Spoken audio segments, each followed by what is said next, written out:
Please recite Namo Tassa.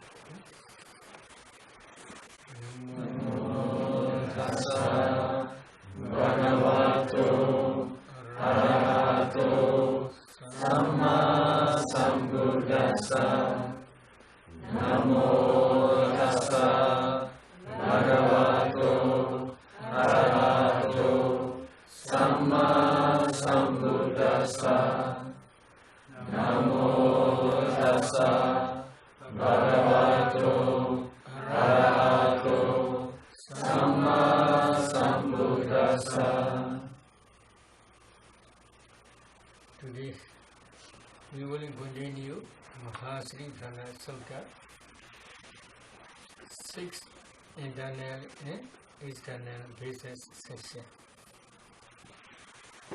In Bali it is called 12 ayaranas.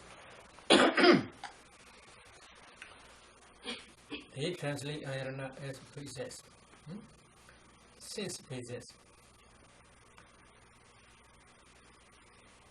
The meaning of real ayarana meaning is it is extending the cognitive process to rise many.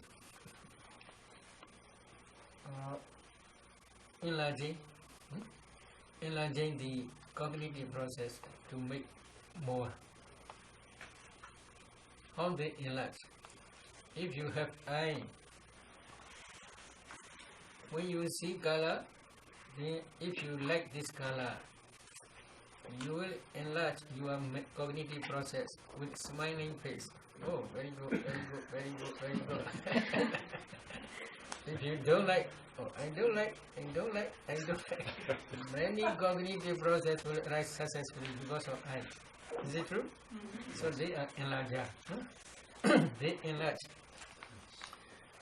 So many meditators usually they criticize me. Buddha never teach to contemplate materiality in detail. Buddha never mentions in suttas to contemplate materiality in detail. They criticize me too much.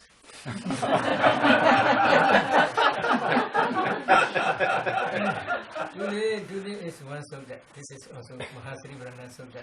In Mahasri Prana Sutta, Buddha explains this session. Please listen.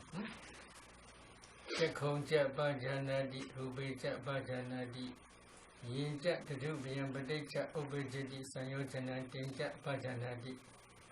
Yataja Nubanasa, Sayojanasa, Obadohodi, Denja Bhajanadi. Yataja Ubanasa, Sayojanasa, Bahana Hodi, Denja Bhajanadi. Yataja Bahinasa, Sayojanasa, Ide Nubadohodi, Denja Bhajanadi. This is only one couple. Eye sensitivity in color only. What is the meaning? Because again a bhikkhu contemplate Dhamma objects as Dhamma objects in terms of 6 internal 6 phases and external 6 phases. How does a bhikkhu contemplate Dhamma objects as Dhamma objects in terms of 6 internal and external phases? 6 phases. In this Buddha's dispensation, a bhikkhu understands the eye or eye sensitivity. He understands the visible object or colors. Visible objects or colors. He also understands the pattern which arises depending on both eye sensitivity and colors. He also understands how they arise to be the rising of patterns which not yet risen, or he also understands how there comes to be the rising of unrisen patterns. He also understands how there comes to be the abandoning of reason patterns. He also understands how there comes to be the non-future rising of abundant patterns. So, depending on sensitivity in Kala, Buddha taught these 6 sentences. Number 1 is Chakauja Pajanadi. A bhikkhu understands the eye sensitivity or eye transparent element. Number 2 is Rupeja Pajanadi. A bhikkhu understands visible objects or colors. So, Buddha instructs to understand eye sensitivity. How he should try to understand or to see eye sensitivity, eye transparent element. How he should practice. This is one type of materiality only. What is eye transparent element? What is eye sensitivity? How you should discern this eye sensitivity? So Buddha teach to discern or to try to understand eye sensitivity. According to Buddha's teaching, eye sensitivity or eye transparent element rise as kalapa. To see this kalapa, how you should practice? 4 elements meditation, this is necessary. Without practicing 4 elements meditation systematically, one cannot understand, one cannot see kalapas, and one cannot analyze kalapas, and one cannot understand ultimate truth, ultimate materiality, including eye sensitivity. So you must try 4 elements meditation systematically. When you practice 4 elements meditation systematically, when your concentration develops further, you will see the whole body become transparent like ice block. In that ice block, if you can discern 4 elements, then very soon you will see kalapas. If you do not see kalapas, then you should try to see space.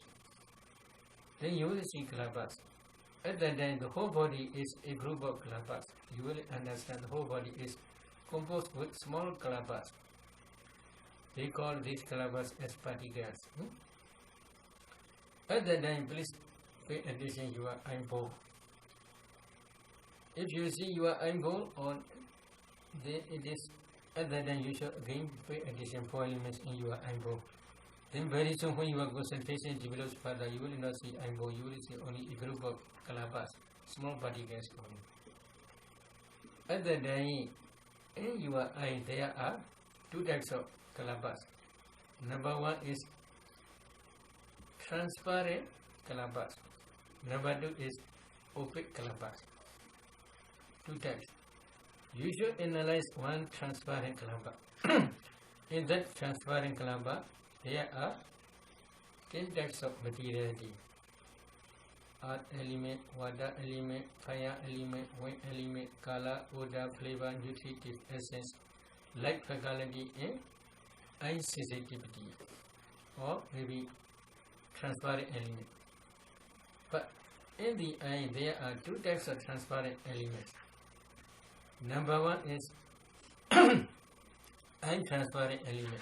Number 2 is body transparent element. Eye consciousness arises depending on eye transparent element. Body consciousness arises depending on body transparent element. When you open your eye, and then if you look at anything, you can see color. So eye consciousness also arises depending on eye transparent element. In the eye, yes, also eye consciousness. Eye consciousness arises eye transparent sensitivity. Another is if you touch your eye, then you feel touching sensation. So if you touch your eye, then you can also feel touching tangible object, whether it is hot or not, hot or not, or supporting or pushing, you can feel. So because of this, there is also body transparent element. How you should differentiate? these two.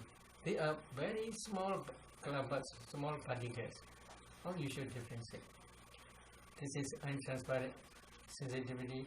This is body transparent sensitivity. How you can differentiate? No Buddha instead. You must understand untransparent sensitivity. How you should differentiate? This is very important in detail. Then please discern one transparent color. Then please analyze. You should try to discern 10 types of materiality, including transparent element. You should discern the transparent element again. Then please pay attention a little bit far away. There are maybe the whole body. There are many small particles. A group of small particles color you must pay attention. In each particle there is always color. That color you must pay attention. Quite a little bit far away. Please try. I want to show you one example. Can you see my finger, my eye? Do you see? Yes. No. Please do like that. Your eye can see your finger or no? No, because there is no space between object and subject. Between object and subject, there is no space. This is one reason. If there is no space, there is no light. If there is no light, you cannot see. Light is one cause to see color. In the dark, can you see? No. Your eye is powerless. What is powerless? Maybe vultures in the sky, when they are flying in the sky, maybe 1 yojana. 1 yojana is maybe more than 10 miles, maybe. There may be some cocks. They can see from the sky, very far away, 10 miles. They can see this cocks.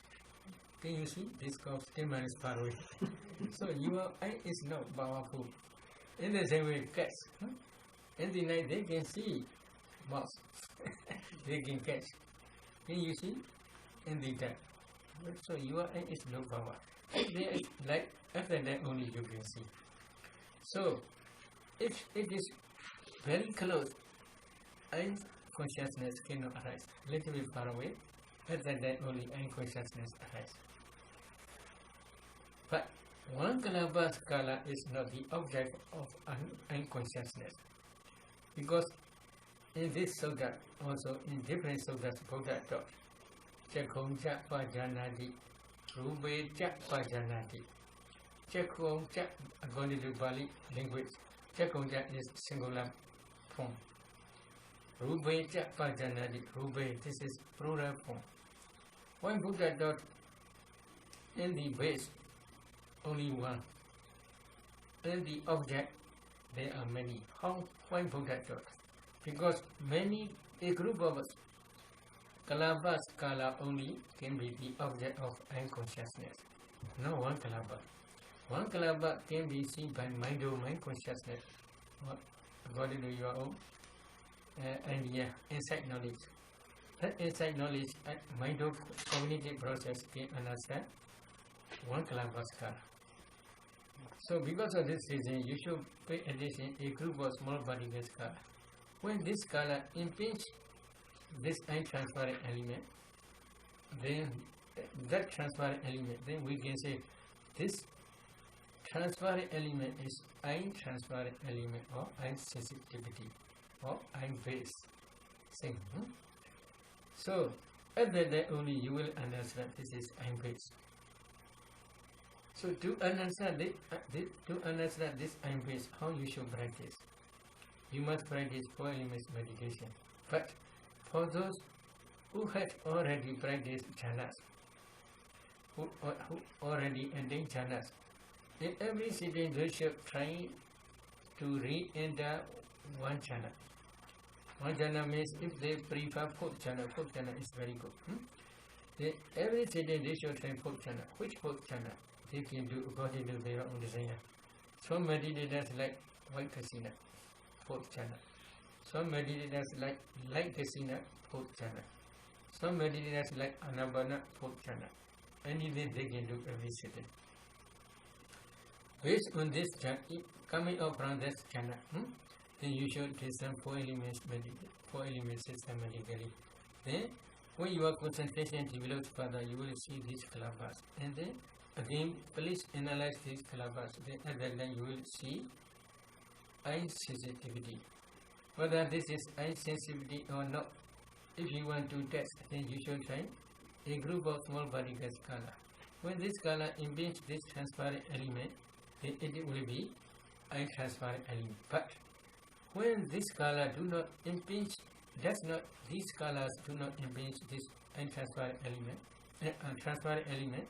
then this transparent element is not transparent element. It will be body transparent element only, because there are two types of color which are transparent. So, because of this reason, you should again test. If it is not, colors do not impinge this transparent element, then you should try another color. Please analyze another color. Why? There are many transparent colors. Untransparent colors also many.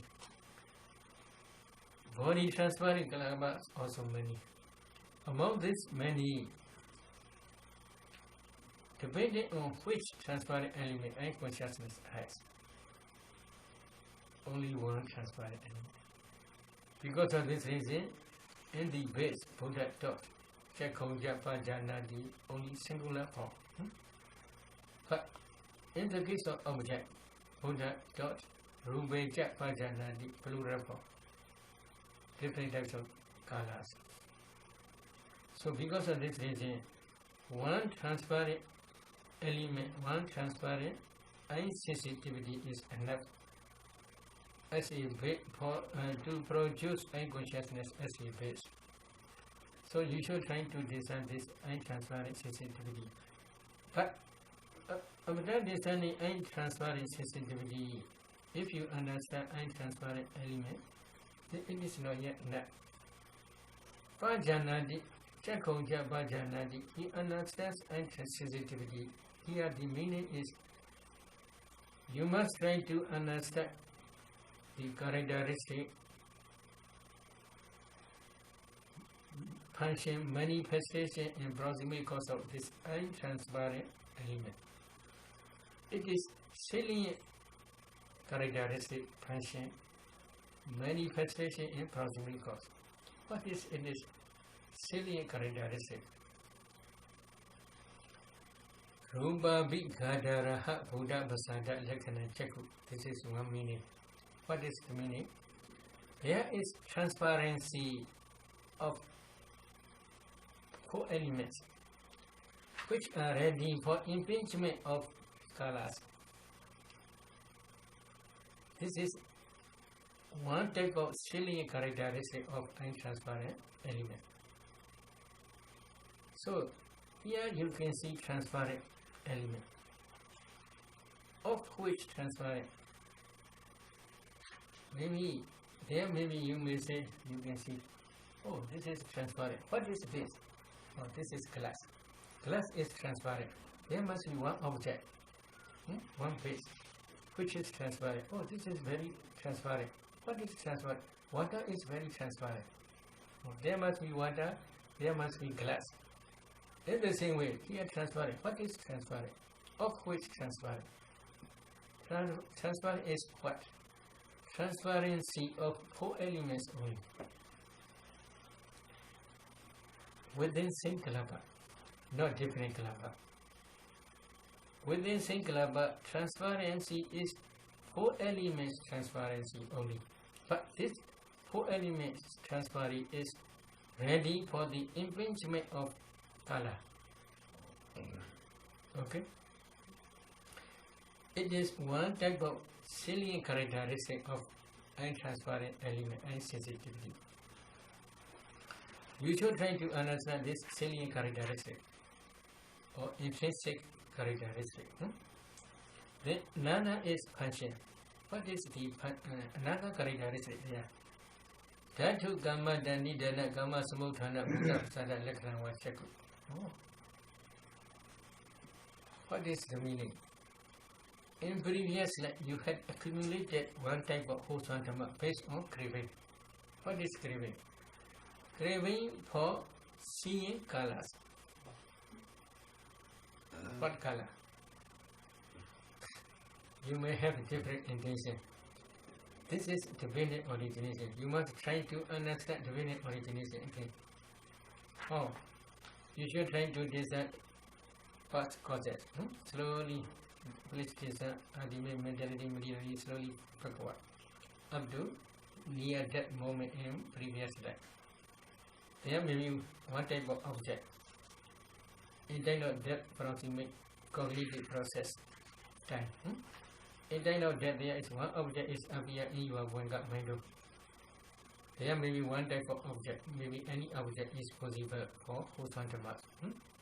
So, for example, if you are offering flowers to the Buddha or to the Jediya, then if you wish for to be a layman or woman, at that time, if you understand this is man or this is woman, this is wrong understanding. Wrong understanding is called ignorance. Why it is wrong understanding? According to Buddha's teaching, there is no man, there is no woman. If you discern four elements systematically, you can see ultimate mentality in materiality only. If you understand ultimate mentality in materiality, this is okay, right understanding. But if you understand this is man, this is woman, this is wrong understanding only. Based on this wrong understanding or ignorance, you have attachment to the man life or woman life. That attachment is called craving. But repeated attachment is also called clinging. You have attachment not only one day, but repeatedly you may have attachment to that man life or woman's life. So, depending on this ignorance, craving, clinging, you accumulate offering flowers to the Buddha.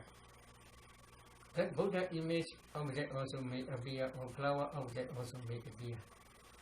These are Hosantamas. When you are offering flowers to the Buddha, and the Hosantamas arise. These Hosantamas are called volitional formations. But they are nature impermanent. As soon as they rise, they pass away. But they left behind the karmic force, which can produce five aggregates. These five aggregates, according to your own wish, we can say man, five aggregate of a man or five aggregate of a woman. These five aggregates are ultimate materiality, but you have wrong perception. This is man, this is woman, and this way you have wrong perception because of ignorance. At that time, if we analyze these five aggregates, there is color.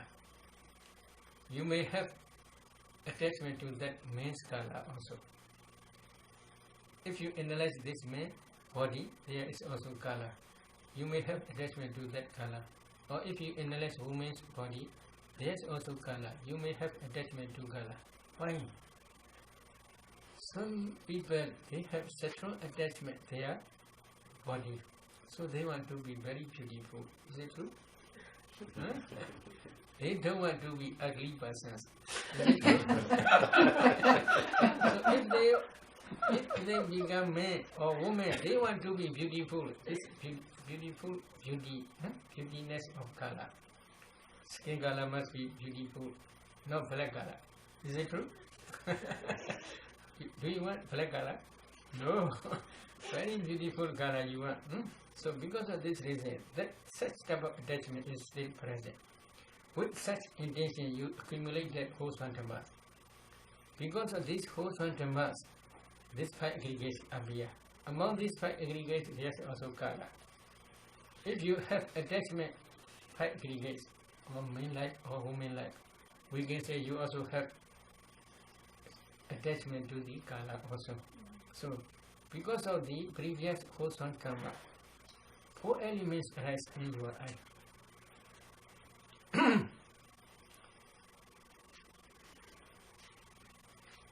Among these four elements,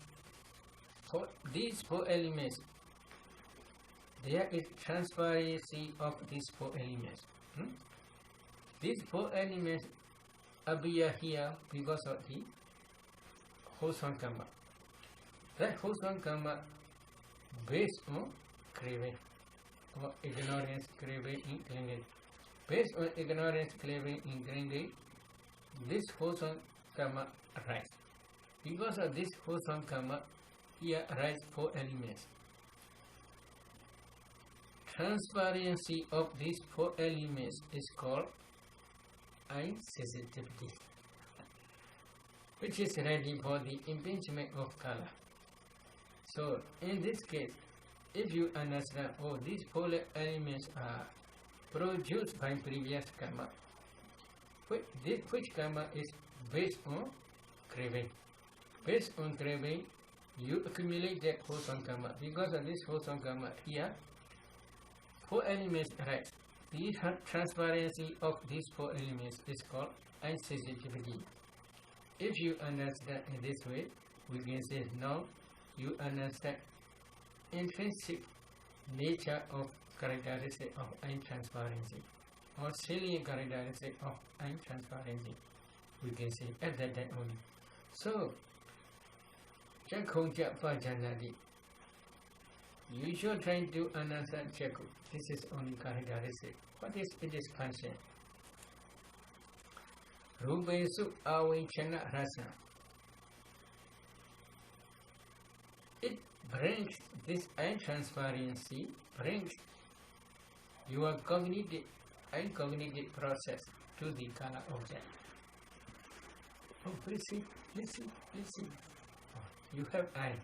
Because of this reason, your eye color the object. The whole cognitive process which understand color arises depending on eye face. Is it true? Yes. So because of this reason, it creates, it brings your into cognitive process and mind-cognitive process as well to the color object. So this is its function. You should also try to understand this function. Then another is manifestation. Chakku Vinyana Sa Adhara Bhava Pichupatana. It is the base for the eye consciousness in its associated mental padas. How many mental padas? There are 7. Contact, feeling, perception, volition, one-point directness, life frugality, and attention. Together with eye consciousness, there are 8 mental padas. These mental padas arise dependent on eye base. So, when you are discerning eye base or eye sensitivity, you will see, oh, this is the base for the eye consciousness in its associated mental formations. After that, you will understand. But you cannot discern eye consciousness. You cannot discern its associated mental formations. How will you understand? Is it possible? Yes. So you must also understand an eye cognitive process, including eye consciousness in its associated mental formations. After that only you will understand, oh, eye consciousness arises dependent on this eye sensitivity. After that only you will understand this manifestation. Pichupatana. What is proximate cause? Dhatu Kama Danidana Kamaja Buddha Baddanta.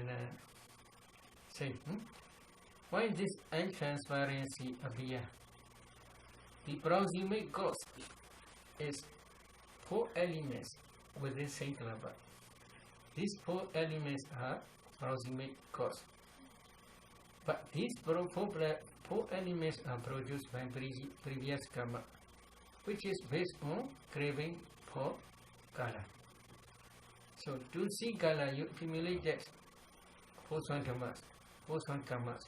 Because of this wholesome karma, 4 elements arise here. The 4 elements transparency is the transparency of 4 elements only.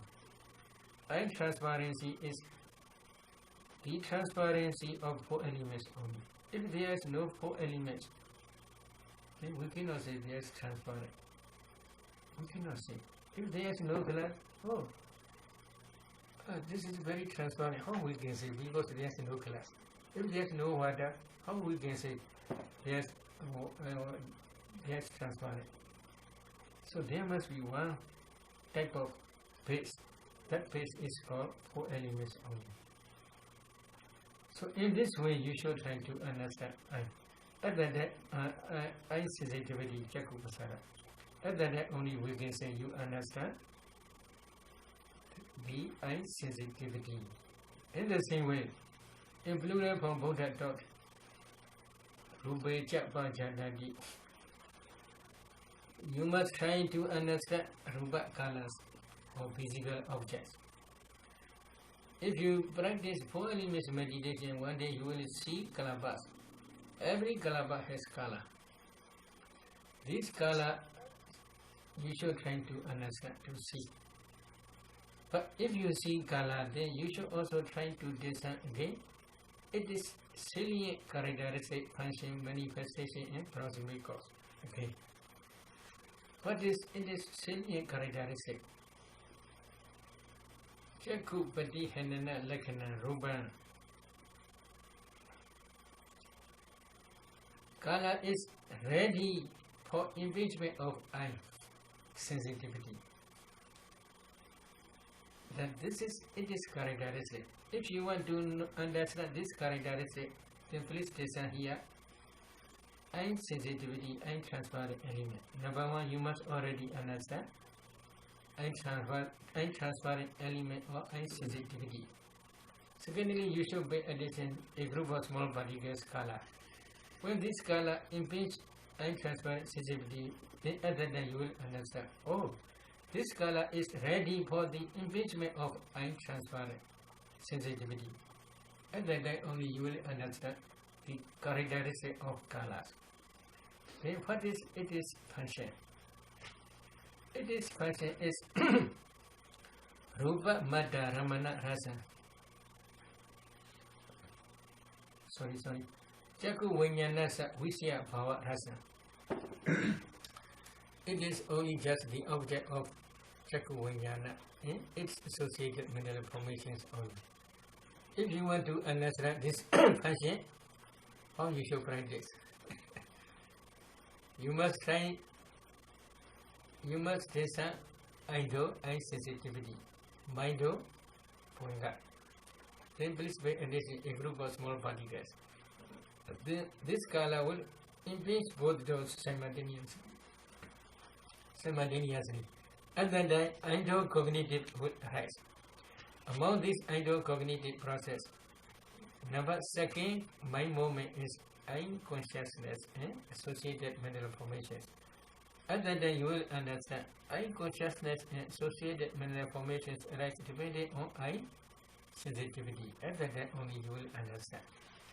But when the eye consciousness take which object? Eye consciousness arise taking color as object.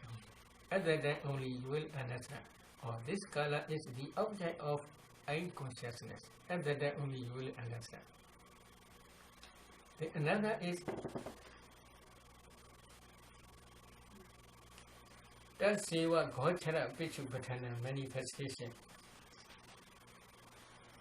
What is Gochara? It is the result of eye consciousness and its associated mental formation. So the object and result, what is the difference? Eye consciousness knows only color. This is object. But eye consciousness, whenever it arises, always it knows color only. Except color, it knows nothing. So this is called result. In Pali, it is called Gochara. Gochara means pasturing place. Now here, one rabbit. Again he is eating this grass. This is his pasture. So, in the same way, eye consciousness, whenever it arises, it takes only color only. Not except color, it do nothing. Except Kala, it never take any other object. So this is Kala is his path-sharing. It is path-sharing place. So it is called resort or field. They translate. Then what is proximate cause? Kala cannot rise alone. Kala always rise with as a small particle. Kalaba. Among these kalabas, always in each kalaba there is 4 elements. These 4 elements are proximate cause of Kala. Why? Kala of which Kala? Oh, this is my rope's Kala. This is his rope's Kala. This is her rope's Kala. There must be one type of element which is the base for Kala.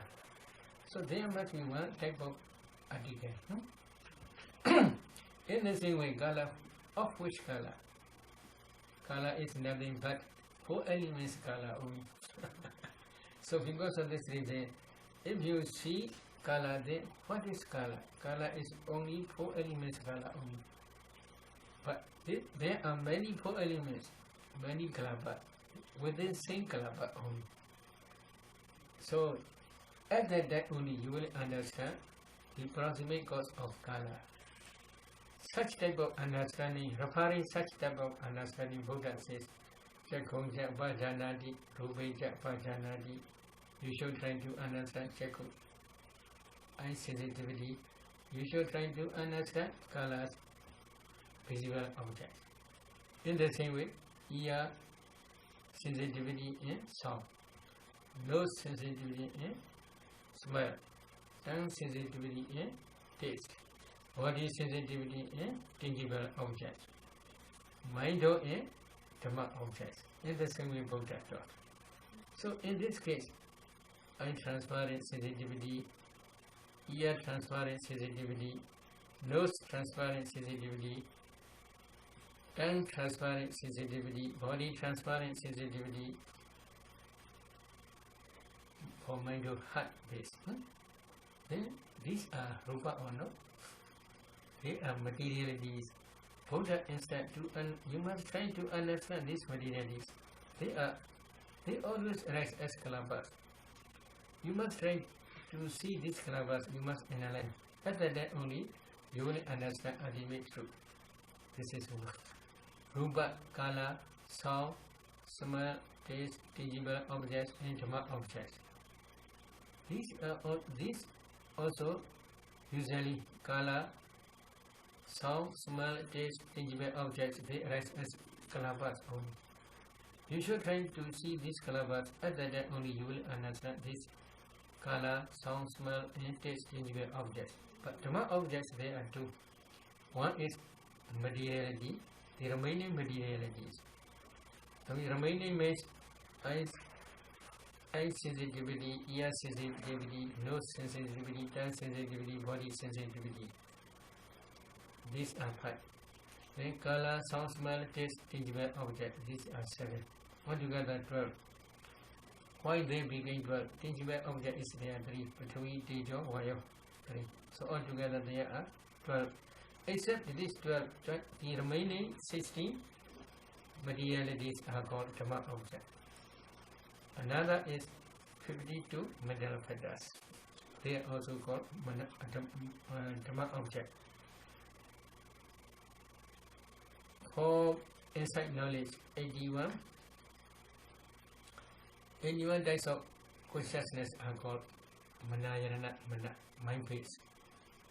So altogether, if we combine these 12 ayaranas, 12 phases, then all ultimate materiality all finished. So Buddha also taught in this way, but not only taught in this way. Another Buddha taught, another sentence. Chakongja Bhajanadi, you must try to understand eye sensitivity. Rubeja Bhajanadi, you must try to understand kala, visible objects. Then Yencha Tadu Bayam Padecha Obededi Sayojana Tincha Bhajanadi. You should try to understand factors which arise to benefit both. you must also try to understand Vedas. What are Vedas? They are binding wire. They are binding wire. They are binding wire. It binds 2 iron rods, 3 iron rods, 4 iron rods, 5 iron rods, 10 iron rods, 20, 30, 40, 100, more than 100, etc. Is it true? In the same way, the Vedas are also binding 2 persons, 3 persons, 4 persons, 5 persons, not to run away to each other. Is it true? What are Vedas? How many Vedas are there? One Mahathira told me, Buddha taught, there are 1,500 defilements Buddha taught. But I think in my body, more than 1,500 defilements are present here. Is it true? Oh, you have many attachments. You have attachment to wives, you have attachment to husbands, you have attachment to sons, daughters, many properties, dollars, etc. So you have many attachments in different of. You have attachment house, you have attachment motor car. Is it true? So many attachments, more than 1,500. So because of this reason, that Mahathira told me, he must accept 1,500 defilements because of Buddha's teaching. But he thinks inside his body, more than 1,500 defilements are present. Is it true? So many. But as a type, there are 10 types of Sanyojanas, Vedas. What is Sanyojana? In one sutta, Venerable Sariputta, Mahaguddika, I think so, but maybe Mahatu Aladas, they discuss about this Veda. Pona, I think so, okay, sorry. What is Veda? There are two bullocks. Here is one, here is one. This is also not Veda of this. This another one. Another is also not Veda of another one. What is Veda? There's one rope. They bind together these two objects. This rope is called Veda. In the same way, there are two persons. This is also not Veda of him. This is also not Veda. But there's one Veda. This is rope. Bind together, binding wire. Bind together. This is called Veda. What is Veda? There are 10 types. Number 1 is the Veda of sensual desire. That binding wire is very strong to cut. So because of this reason, if there's any earthquake, because of this binding wire, many villages cannot fall down easily. Is it true? Because binding wire is binding tightly each other. In the same way, because of this binding wire, you cannot go away, you cannot go to fall easily. Is it true? Oh, we will go, but maybe before 2005 or before 2006, etc. You may say, but you cannot easily go because this binding wire is binding together. So this is one type of sensual desire, one Veda. If you want to discern this sensual desire, I had to explain before. That sensual desire cannot rise alone. It arises with associated mental formations. Sister Susila explained mental formations rooted in greed. Greed. This there may be not sometimes 80, sometimes 90, sometimes 20, sometimes 21, 22, etc. Sometimes there may be 90, sometimes 20, sometimes 21, 22, etc. In this way they arise. So when you are discerning this sensual desire, this is one type of Veda, binding wire. You should try to discern together with associated mental formations. But this sensual desire arises as a cognitive process only. For example, in this case, depending on eye base, depending on colors, pattern arise. Why? Because of proximate cause is because of unwise attention. What is unwise attention? Oh, this is my husband, this is my wife, this is my son, this is my daughter. In this way, if they pay attention, then this is called unwise attention. Based on this unwise attention, they have attachment to each other. Is it true? If they can see, oh, this is not man, this is not woman, this is not son, this is not daughter, only ultimate mentality, materiality. This ultimate mentality and materiality, as soon as they arise, they pass away very, very quickly. So they are nature, they are dukkha, they are anatta, no self. In this way, if you always understand, is it possible to marry? Not possible. Finding wire is useless. Finding wire is useless.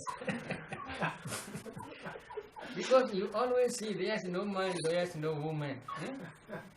Only ultimate materiality. They are, as soon as they arise, they pass away very, very quickly. They are nature, dukkha, anatta. Always, if you see, always means satata vihara. For arahats, they always dwell in this dwelling place. What is their dwelling place? 5 aggregates, 12 ayanas, 18 elements, and dependent origination factors, 12 dependent origination factors.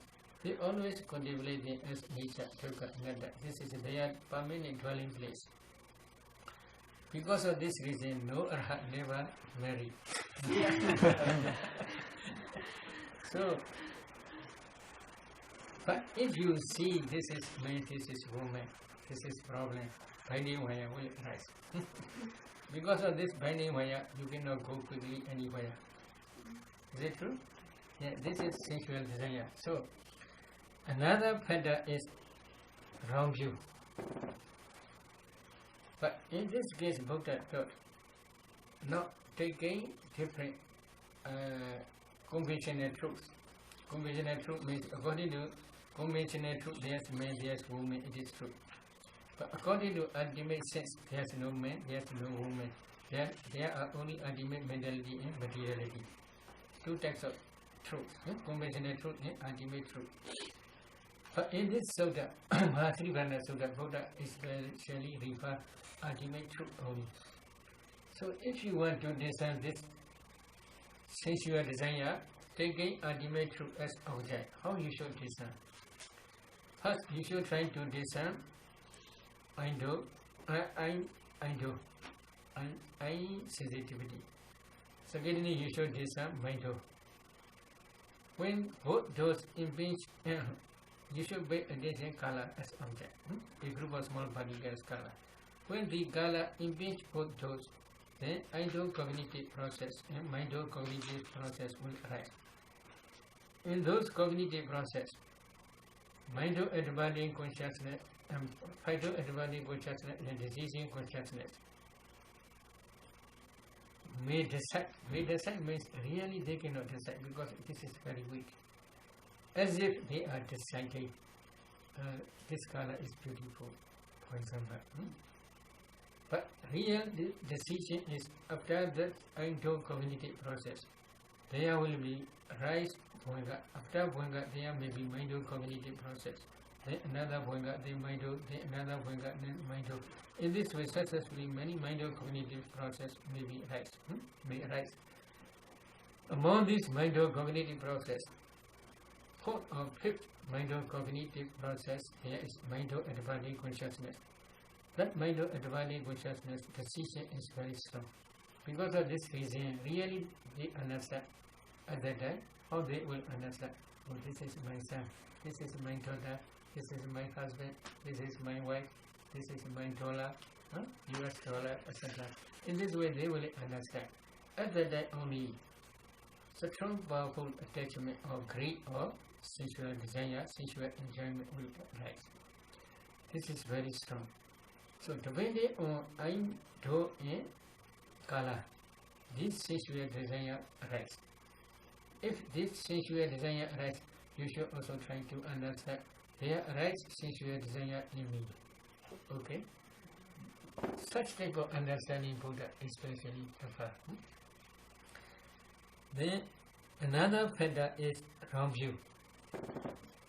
Wrong view is for ultimate truth. The wrong view is sometimes very difficult for meditators. Because of this reason, we usually teach taking conventional truth as object. For example, there's maybe gold stone. You should pay attention gold stone as gold stone only. And then you should try to discern, especially in this case, mind door and I door. Then you should pay attention to this goal. As a goal only, you should pay attention. Then when this object invades both doors, the color of this gold stone invades both doors. At that time, I do cognitive process and mind door cognitive process will rise successfully.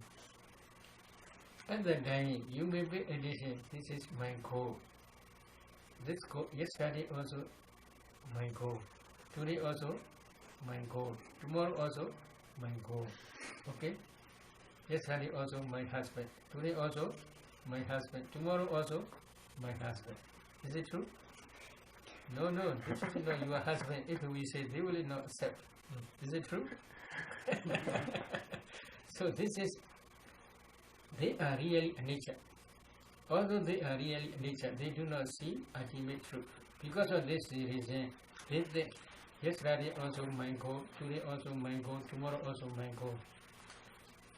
Yesterday also my husband, today also my husband, tomorrow also my husband. They think this is permanent. Although they are impermanent, they think permanent.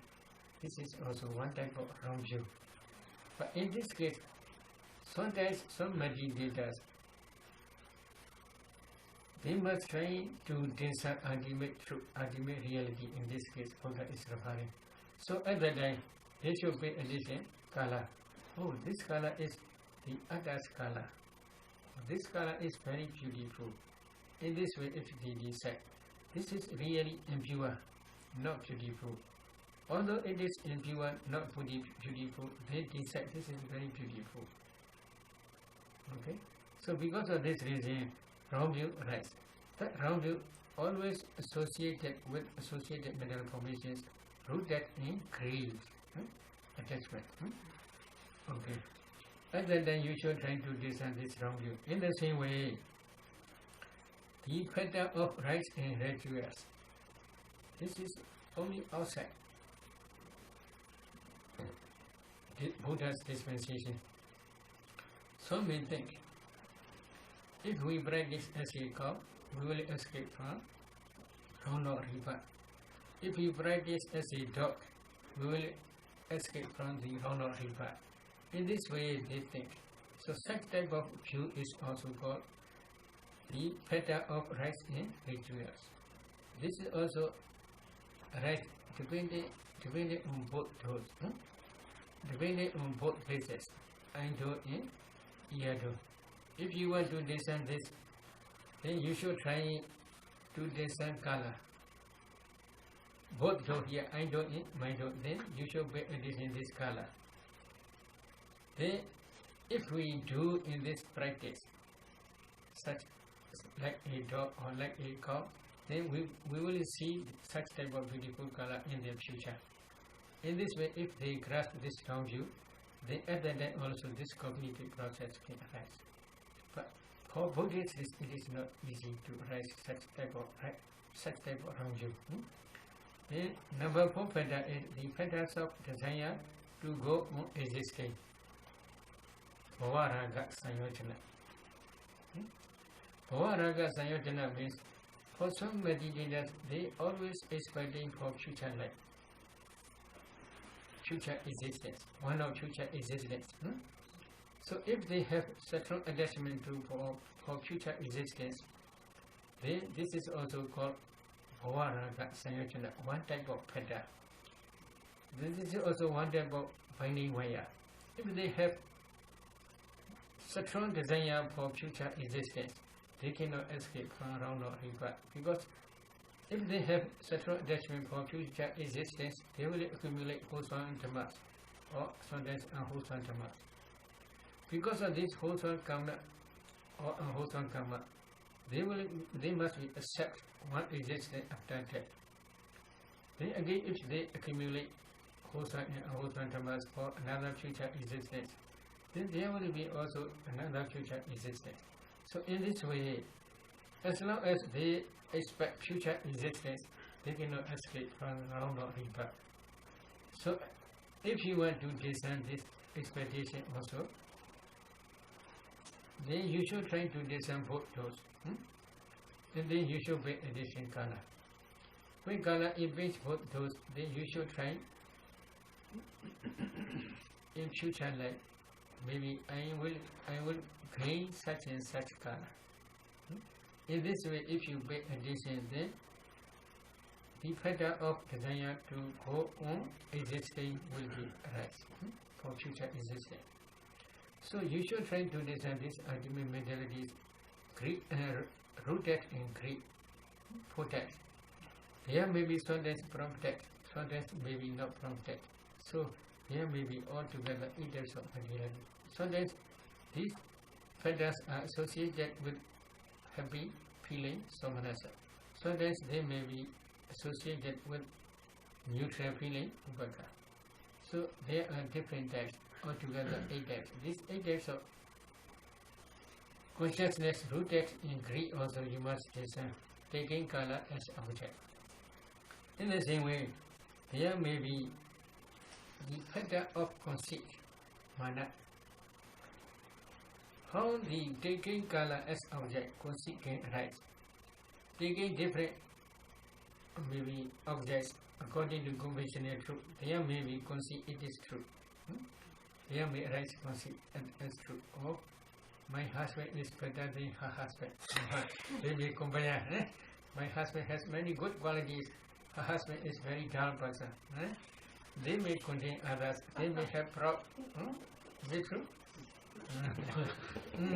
So, according to conventional truth, conceit is very easy to discern. But here, according to ultimate truth, Buddha is explaining this better. How you should practice. Number 1, you should discern Indo and Mindo. Then you should make addition a group of small particles kala. When this kala invades both those at the time, you should decide, oh, I can clearly discern this kala. Small particles kala, I can see. They are meditating more than 1 month. Now they cannot see. Oh, you have a lot of conceit. Is it true? Maybe a lot of proud. So, other than this conceit, mana will arise. Other than this conceit is also always arise with associated mental formations only. According to cognitive process, you will try to understand this conceit pattern, the pattern of conceit. Another pattern is the pattern of resentment. This is dosa group. The pattern of resentment, taking different conventional according to different objects according to conventional truth. You may have a lot of anger. This is the truth. You may see one hatred person other than anger may arise. It is very easy. But here in this case, Buddha is explaining only referring to kala. Taking kala as object, how there can be the pattern of resentment or anger. Here may be the kala of egg. That is your pure white cloth. Please try to take this home. A lot of anger may rise. Because you have a lot of attachment to a pure white cloth. But someone may produce dirtiness and on this cloth with ink. If you see someone do in this way, you have a lot of anger. So because of this, whenever you see this color, then you have the anger the pattern of resentment will arise. Okay. So if you want to descend this, the pattern of resentment, then you should try. First, you must try to descend Indo and Mindo. Then you should try to descend that color. That color which that is your white pure cloth. Then when this color invades both those, then this pattern of resentment will arise together with associated model formations according to cognitive process. And then you will understand. Then another is pattern of envy. So then they translate jealousy. How you should practice? Taking different objects according to conventional truth, it is very easy to understand. Some person's motoga is very high class.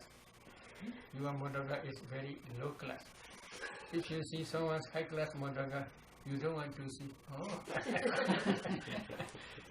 this envy very strong. But in this case, you must try to see color only. Which color? Maybe others' eyeglass color is very cool. Your eyeglass color is not cool. Is it true? So other than you don't want to see others' eyeglass color. So if they do not have such color, such good quality eyeglass, it will be very good. If they do not have such good quality motoka, it will be very good. In this way, if you pay attention, when the color invades both those, at the time this envy with associated mental formation will arise. You should try to discern this. Another is the pattern of stinginess. Stinginess is you always hiding your property, not to see others, because you don't want to share others. But if someone takes your property, you have a lot of anger sometimes. Not because of attachment. Sometimes you don't want to share others this property. You don't let others use your property. Such type of attitude is called stinginess. But it is always associated with color. One type of color, very beautiful color. If someone use, you don't like. So that color also you should try to see.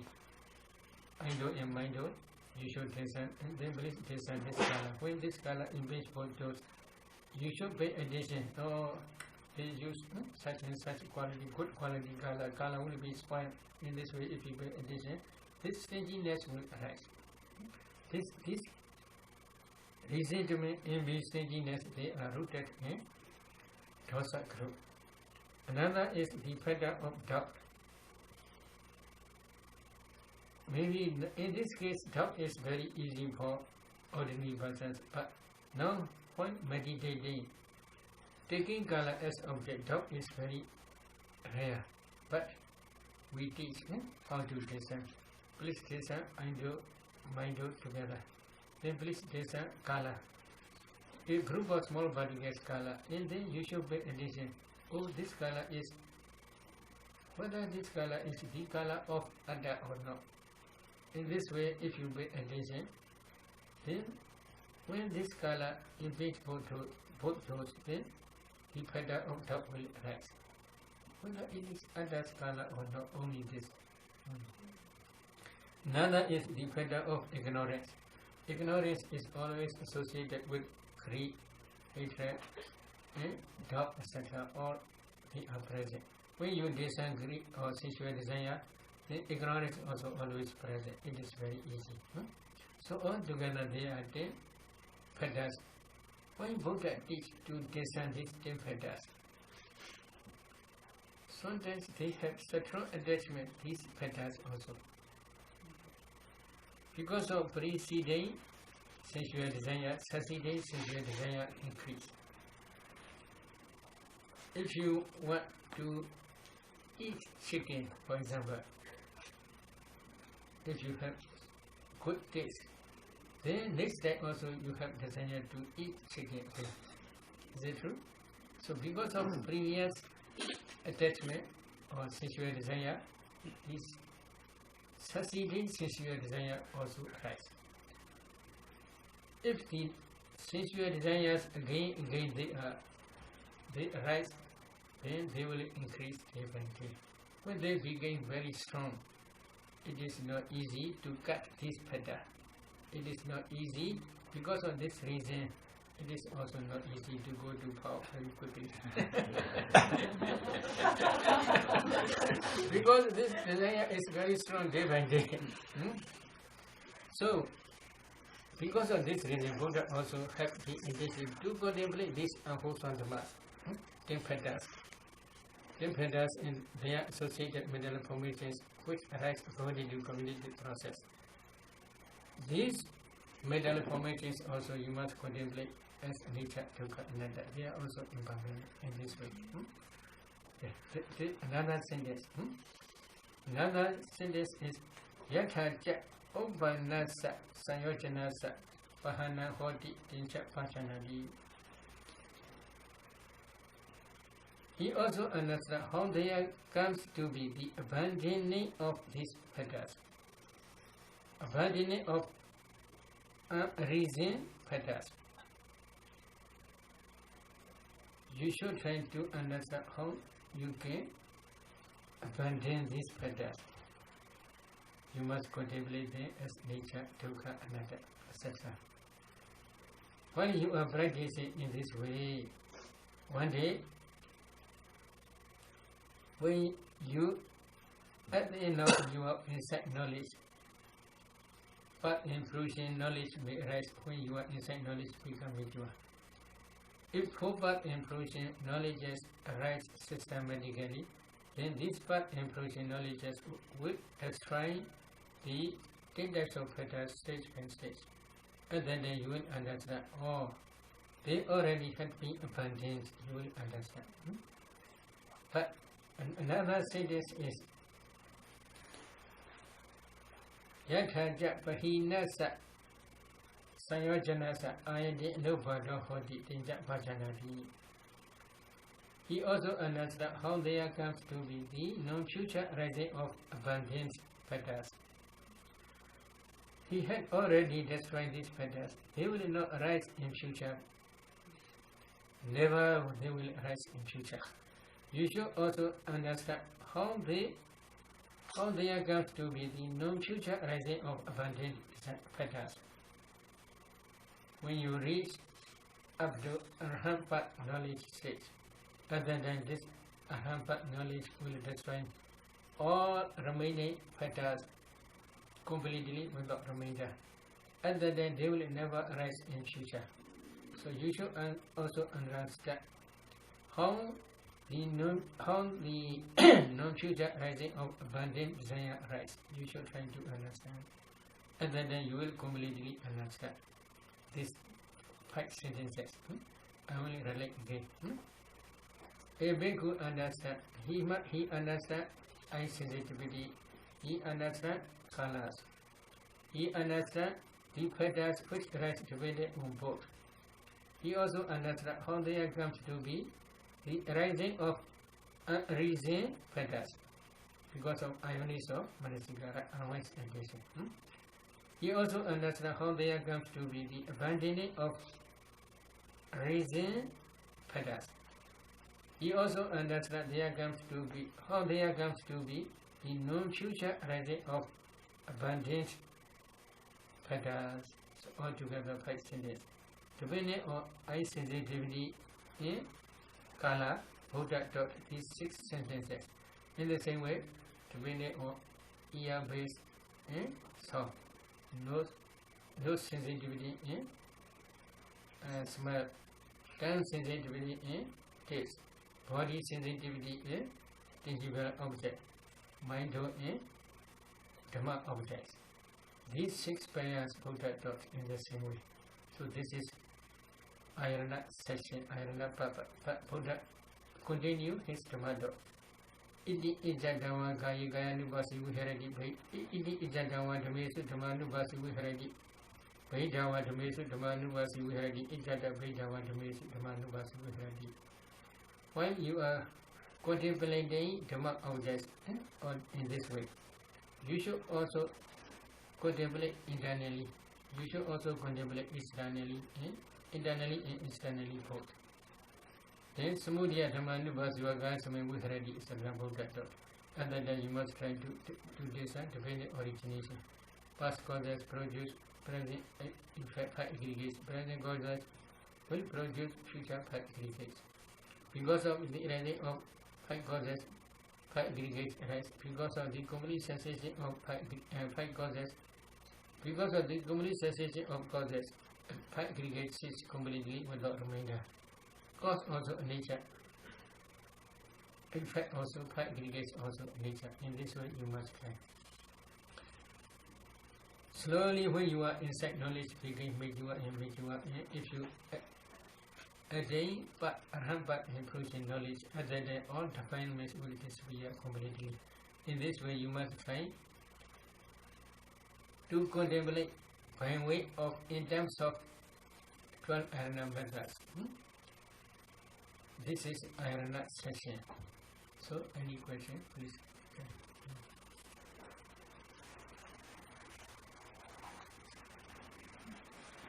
Maybe short question will be necessary. Long question is not good. So this is a short question. I think I heard you say that the eye sees only color. Yes. And I had thought that the eye sees color and shape. Shape is understood by after mind-cognitive process. Here writes mind-cognitive process. That mind-cognitive process shape, as well as this is man, this is woman, etc. So that mind-cognitive process understand only color. So the eye does not. It's not the eye that picks up the shape. I do not. Mind only. After mind-cognitive process, many mind-cognitive process. This mind-cognitive process understands shape. Shape as well as which color they distinguish. This is red color, this is white color, etc.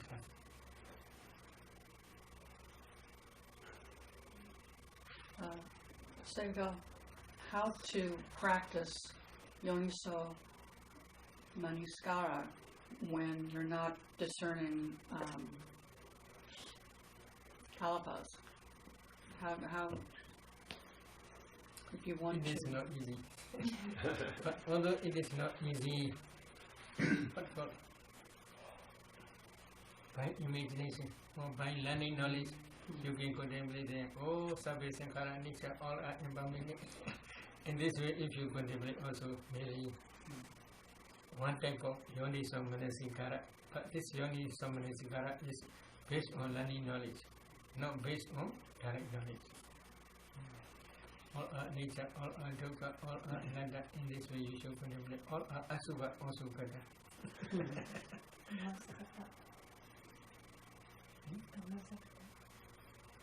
Karma sagata also good. They have their own karma. Each person has its own karma. His karma will produce for him. My karma will produce for me. In this way, you should contemplate. It is also good.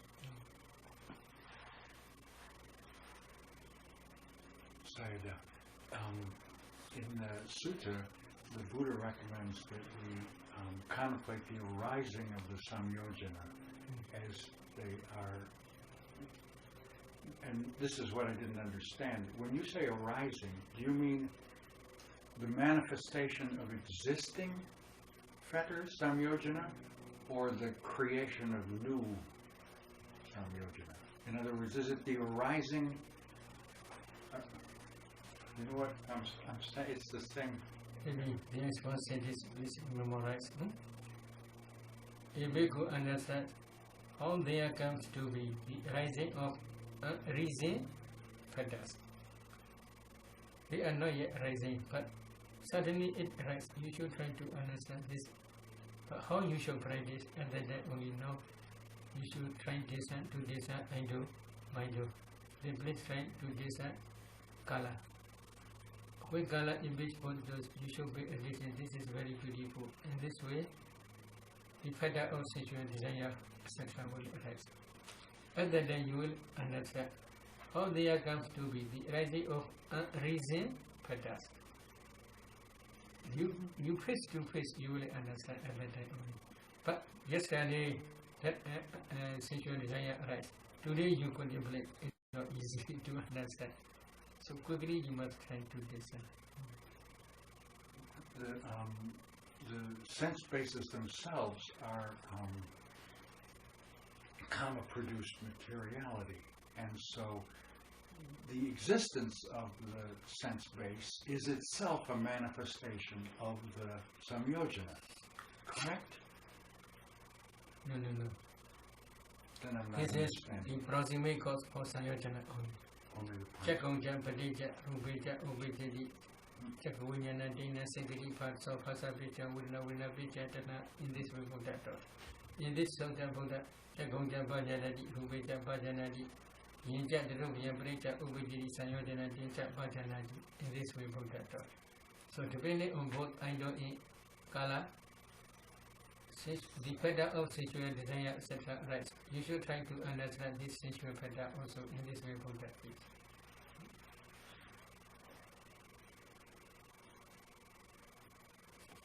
Okay. Bobby, you talked about, I think I'm missing something basic, but when you talk about accumulation of wholesome karma in past lives leading to clinging, craving in this life, you were talking about color, but I've heard it in response to other things too. I don't quite understand that. Why isn't it the accumulation of unwholesome karma in past lives? Unwholesome?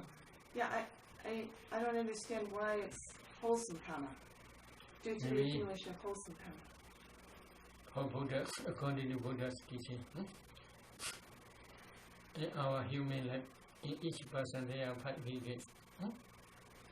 Among these 5 aggregates, there are also karma produced 5 aggregates also. These 5 aggregates are produced by karma. This karma is wholesome karma only, not a wholesome karma.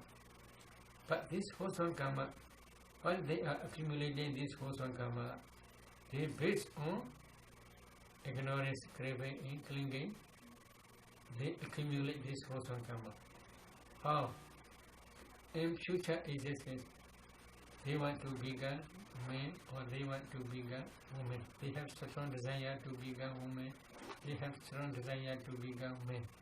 Such type of attitude is called ignorance, craving, and clinging.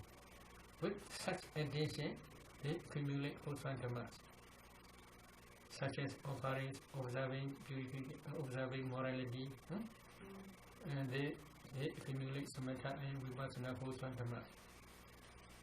When they are practicing in this way, in future existence, if I began such and such woman, if I began such and such man, it will be very good. In this way, with such intention, if you accumulate these wholesome karmas, they are called sankhara formations.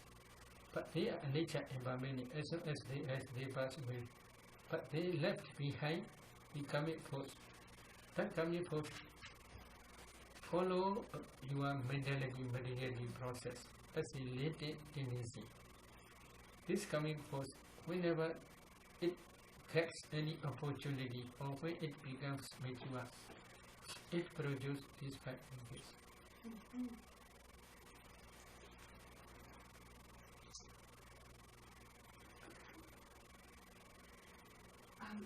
When you talk about craving for future existence, would that also mean craving for to be existing tomorrow? Or No. next life? Future existence. Future births? Future rebirth.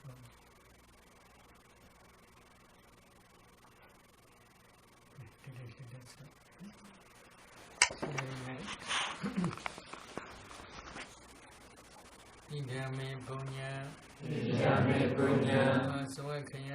asavakaya mahang hotu idame punya nibbana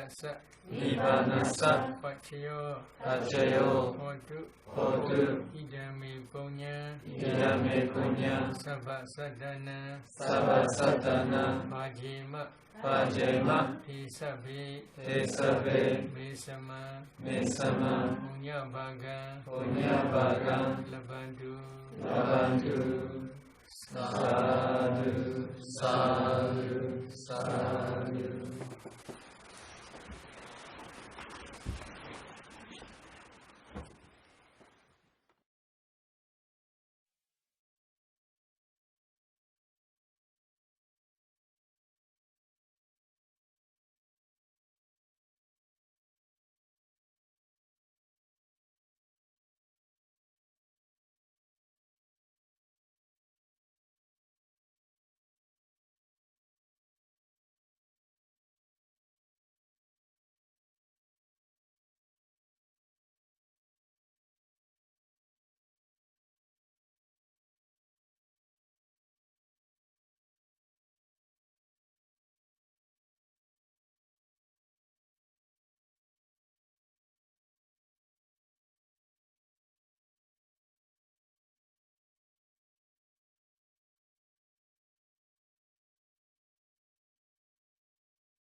and Sangha in the way of practice.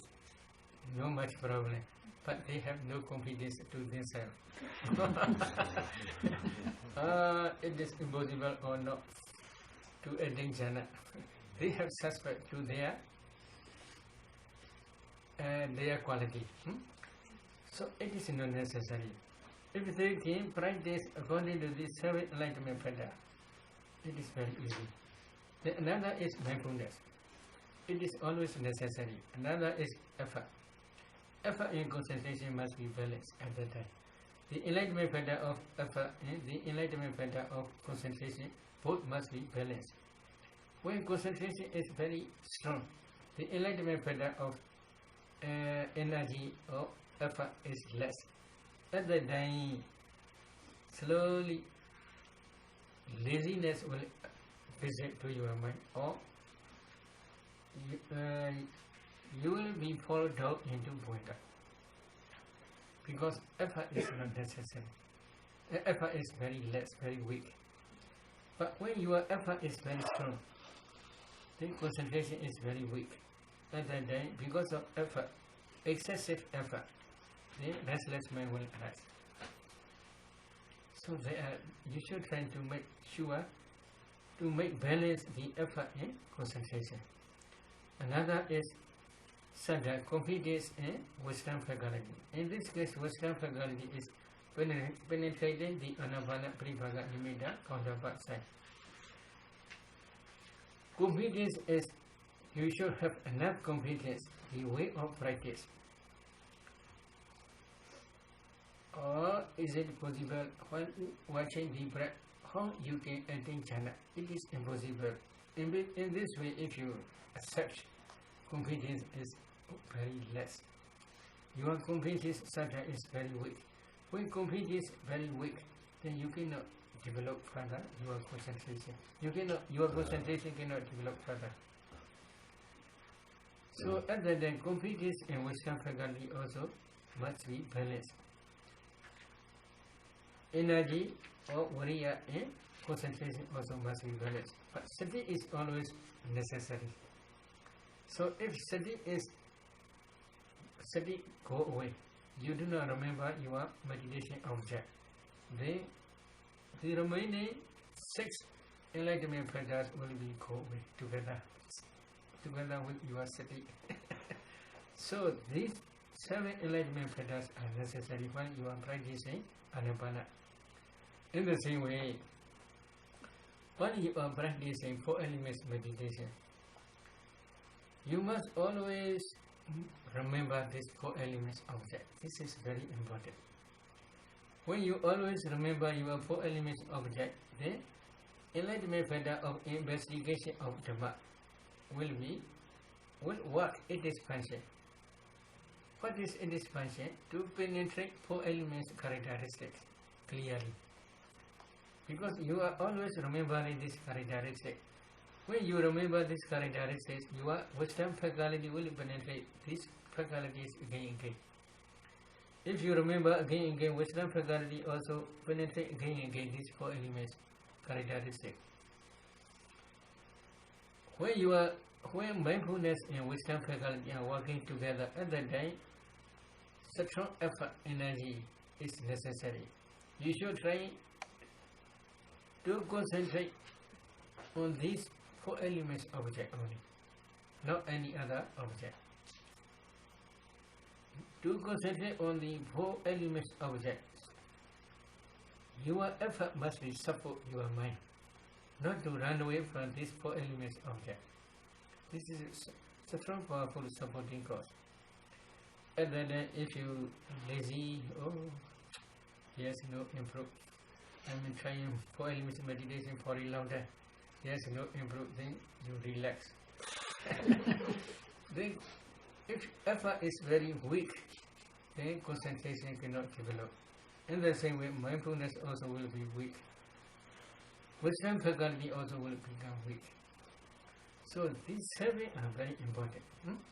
Especially when you are practicing 4 elements meditation. At that time, strong powerful mindfulness, strong, powerful wisdom faculty which penetrates the four elements characteristic. Strong, powerful effort to penetrate, to understand these four elements as they really are. To concentrate on the four elements object only. These four are very important. If these four enlightenment factors are working together, then when concentration develops further, piti, joy will arise. Passaddhi, tranquility of mind will arise. Equanimity of mind will arise. Will arise means at that time only they arise. I do not mean. I do not mean at that time only they arise. I do not mean. But they are always present. But when concentration do not yet develop further, at that time they are behind. They are not predominant. When concentration develops further, at that time only joy, tranquility, and equanimity, these three enlightenment factors become predominant factors. So, what you are practicing four elements meditation also, these seven enlightenment factors are very important. This is samatha meditation stage. While you are practicing vipassana, at that time also these seven enlightenment factors are very important. To understand this, I will explain with Dhamma Vichya.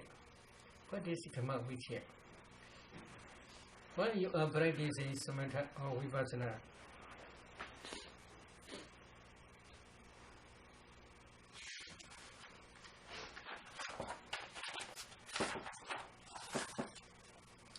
you should try to understand what are wholesome dhammas, what are wholesome dhammas, or what are kusala dhammas, what are akusala dhammas.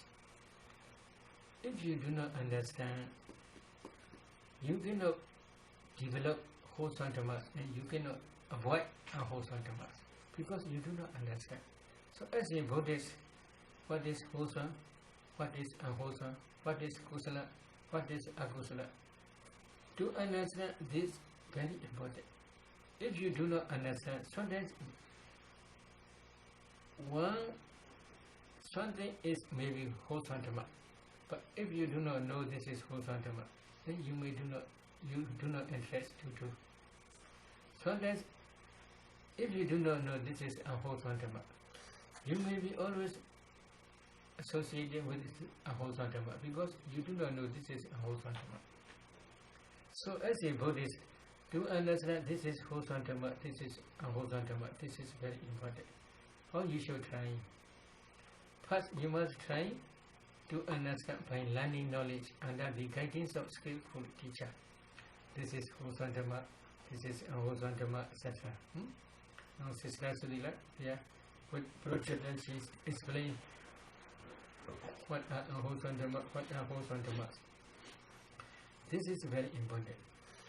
If you understand by learning knowledge, this is wholesome dhamma, this is unwholesome dhamma. Okay, you should try to understand by your direct insight knowledge, direct knowledge.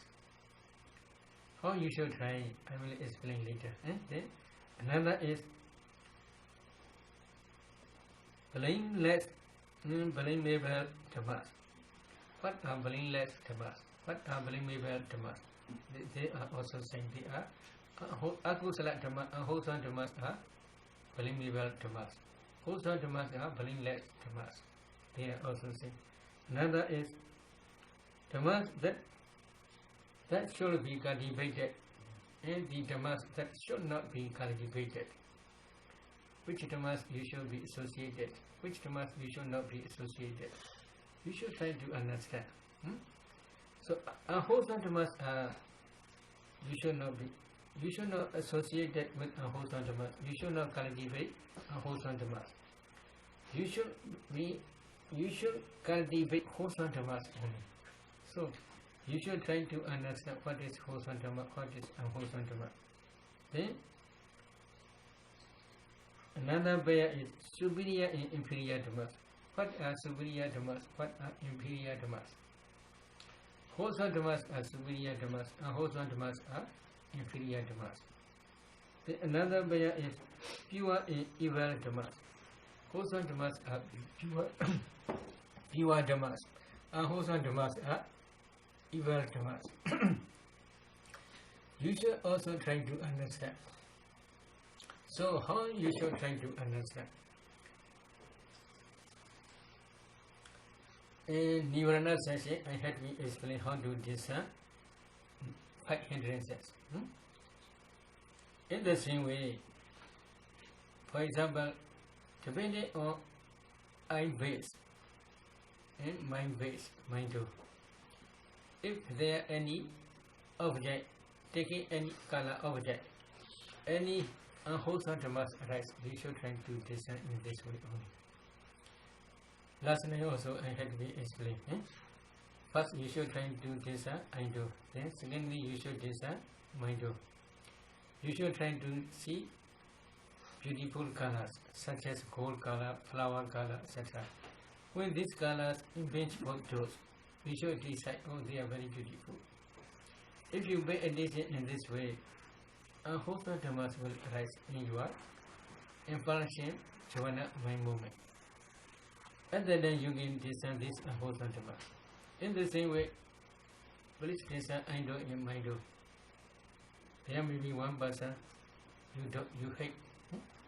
When this object impinge both doors, this object of color, that person's color, impinge both doors, and then you decide, oh, I hate too much. In this way, if you decide, the dosa group unwholesome dhammas will arise. In this way, depending on your unwise attention, unwholesome dhammas will arise. What is unwise attention? I already explained. All dhammas are impermanent, but you accept they are permanent. Oh, yesterday also my son, today also my son, tomorrow also will be my son. Yesterday also my father, today also my father, the day after tomorrow also will be my father. In this way, always you accept. This is you are accepting impermanent as permanent. Is it true? In the same way, they are always oppressed by rising and passing with these objects. If you get example elements systematically, you can see kalabas. When you analyze these kalabas, you can understand ultimate materiality. These ultimate materialities are as they rise, they quickly, very quickly passing away.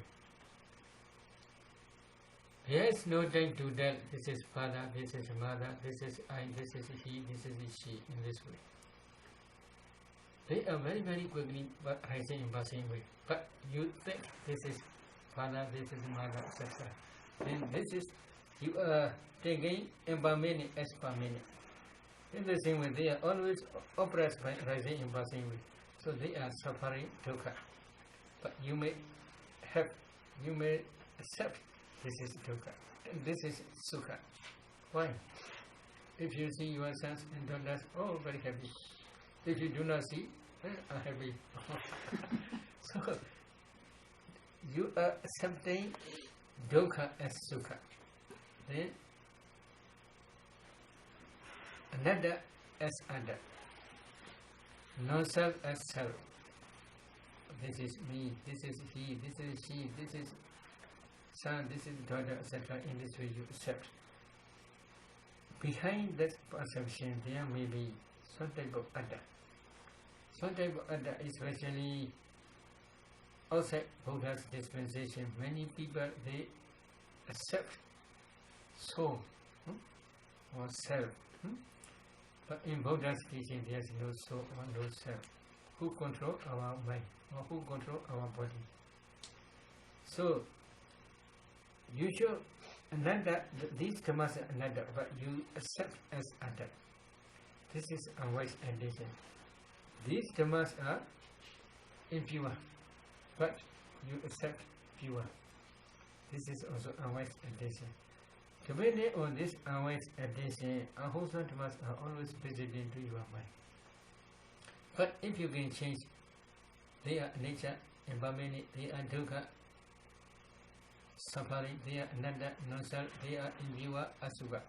In this way, if you can pay attention to these objects, then wholesome dhammas will be present. Among these wholesome dhammas, 7 enlightenment factors are usually always present. Usually means piti, joy, sometimes may be present, sometimes may be not present only. Other remaining 6 enlightenment factors are always present. If you can contemplate this ultimate mentality, ultimate materiality as nature, dukkha, anatta, then these 7 enlightenment factors will be usually always present. So, while you are practicing vipassana, these 7 enlightenment factors are more and more important. So, what are 7? Now, I had to in brief explain, but how about that is? There being enlightenment factor of mindfulness in him, he should try to understand there is enlightenment factor of mindfulness in me. There being no enlightenment factor of mindfulness in him, he should try to understand there is no enlightenment factor of mindfulness in me. So if mindfulness or enlightenment is present, you should try to understand, oh, this is present in me. But if it is not present, then you should try also to understand it is not present in me. If you do not understand, how there can be improved? So, when you are practicing anapana, for example, or when you are practicing vipassana, if you do not remember ultimate mentality, ultimate material in their causes as nature, dukkha, anatta, if you do not remember, you are remembering your house, your work, or your money, etc. Then how this enlightenment factors will develop? Okay? So because of this reason, if mindfulness is not present in you, you should try to understand mindfulness is not present in you.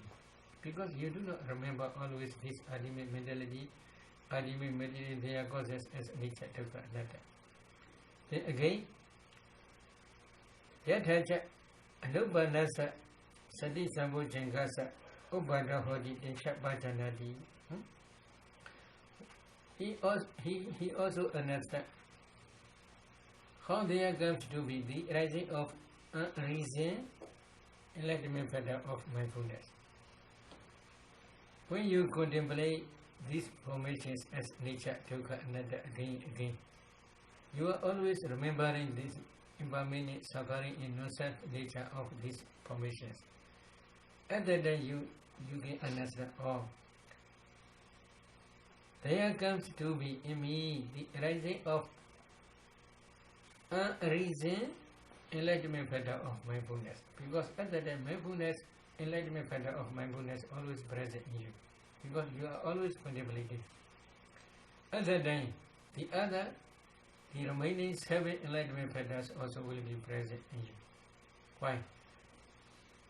The enlightenment factor of investigation or dhamma will realize these formations are nature or dukkha or anatta.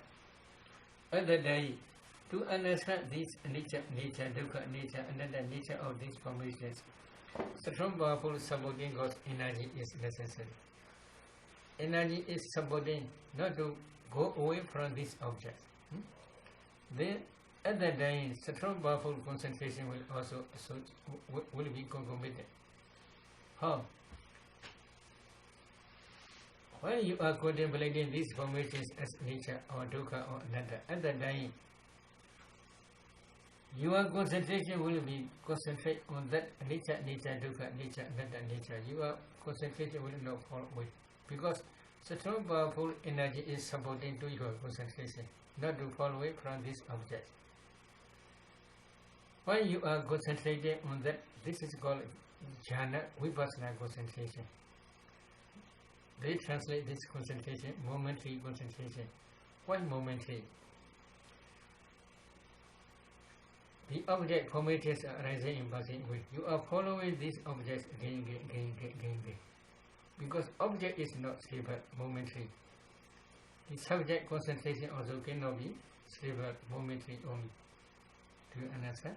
Because they are falling. But from this impermanent or suffering or non-self nature, mind do not go away. And then the concentration also very powerful. When concentration becomes powerful, the enlightenment factor of joy, the enlightenment factor of tranquility, the enlightenment factor of equanimity also will increase. So when these 7 enlightenment factors are working together, while you are contemplating formations as nature dukkha anatta, one day your insight will become mature. At the end of your insight knowledge, path improving knowledge will arise, realizing nirvana. Path improving knowledge will realize nirvana. At the end, supramundane 7 enlightenment factors are present. What are supramundane 7 enlightenment factors? Mindfulness of the enlightenment factor of mindfulness always remember nirvana object. The enlightenment factor of investigation of Dhamma will realize nirvana, will penetrate nirvana object. The enlightenment factor of effort will try to realize nirvana at the time.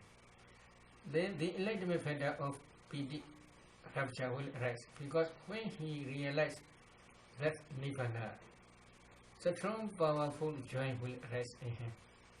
Then at that time, the enlightenment factor of tranquility also will be present, because the object nirvana is very peaceful.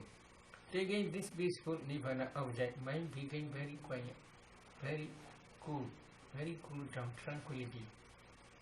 At that time, equanimous mind also will arise. Equanimous mind means equanimity is at that time. Equanimity control your mind not to fall down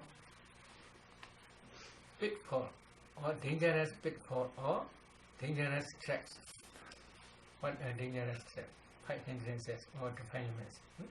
Not to fall down into the dangerous trap defilements area. So at that equanimous mind control this problem, not to fall down. So all 7 enlightenment factors are taking nirvana as object only, not formations. So because of this reason, if the enlightenment factor of mindfulness is always present in you, you should try to understand the enlightenment factor of mindfulness is always present in me. When it arises, then you should also try to understand, because of this reason means when you are contemplating these formations as nature dukkha anatta, because of this is called wise attention. Because of this wise attention, this enlightenment factor of mindfulness is rising. Then when it will be perfect, one day you will attain a hardship. At that time, this enlightenment factor of mindfulness will be perfect, not necessary to increase more. In the same way, the other 7 enlightenment factors are also same. Okay. Today let us start here. Okay. Any question? Earlier you were saying that the 5 controlling faculties, one was sada and then the other one was wisdom with relation to anapana. What is the wisdom there? Penetrating anapana nimitta, or maybe for ordinary person penetrating the anapana. Some meditators, they say, I do not see the breath, I do not know the breath, there is no breath. And wisdom faculty is weak. Pinya is very weak. When concentration develops further, they will penetrate here nimitta, different types of nimitta. Penetrating this different types of nimitta is called wisdom. But penetrating it by seeing the elements, the kalapas, the characteristics of the kalapas? In this case, you are not practicing samatha. In samatha stage, kalapas are not necessary. Only just parivaga nimitta. This is, you are penetrating. Why we can say penetrate? Before meditating, you never see this nimitta. Now you are practicing systematically, and that only you can see this nimitta. Because of this reason, we can say you penetrate this nimitta. This is wisdom faculty. And you should keep that balance with confidence? Yes, confidence. Why do you need confidence at that time if you're seeing it for yourself? For example, here nimitta is coming. it is impossible to anicca. You have no coherence, then it will go away.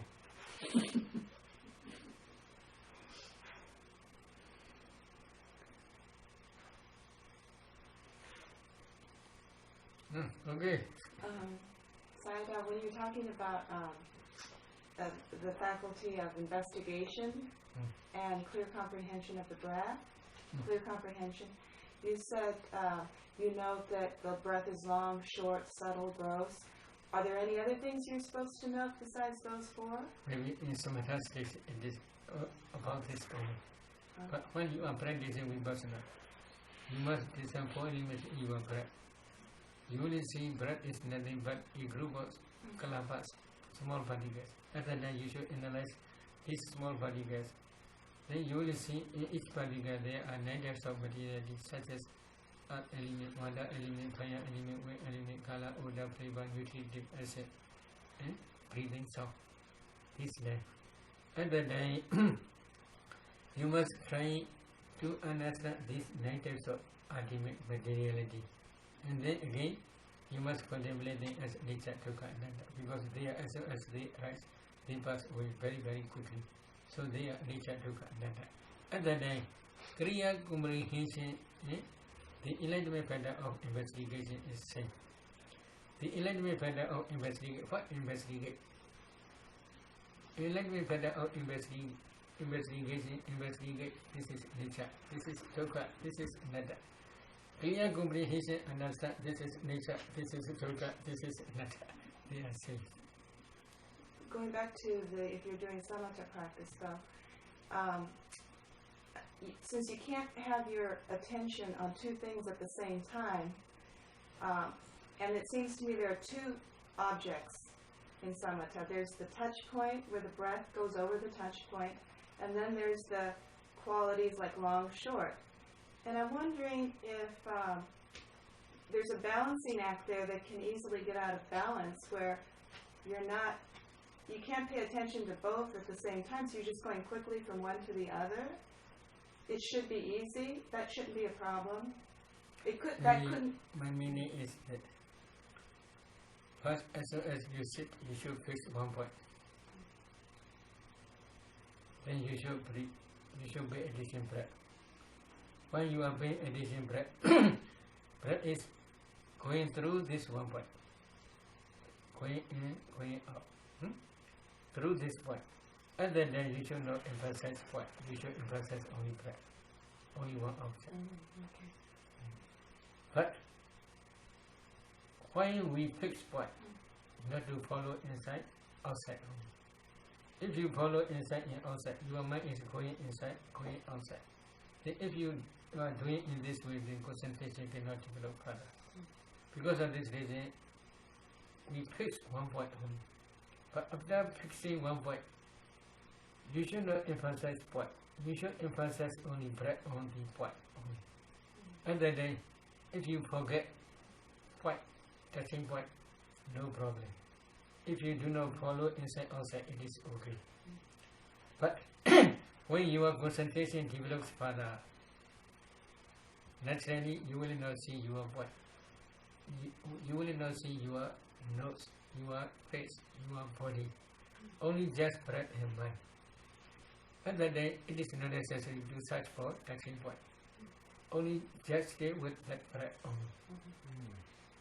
And then what is the antidote to lack of confidence when you get to a certain point and the memory arises, this is where I lose it. And you're trying not to panic, but you just have the memory, this is where I get off track in the past. What's the antidote to that? And I'm wondering if that's the cause of falling concentration. Please, I do not understand your question. I'll give you an example. Let's say that if you have a memory that when you get to subtle breath, that's where you get off track and that's where you lose concentration.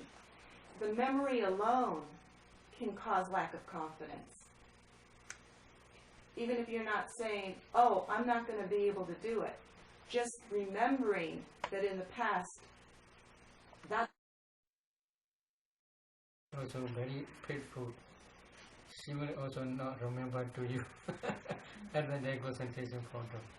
Because you do not remember the breath. Your mind is wandering to some objects. To the or memory. part- Okay. memories. I see.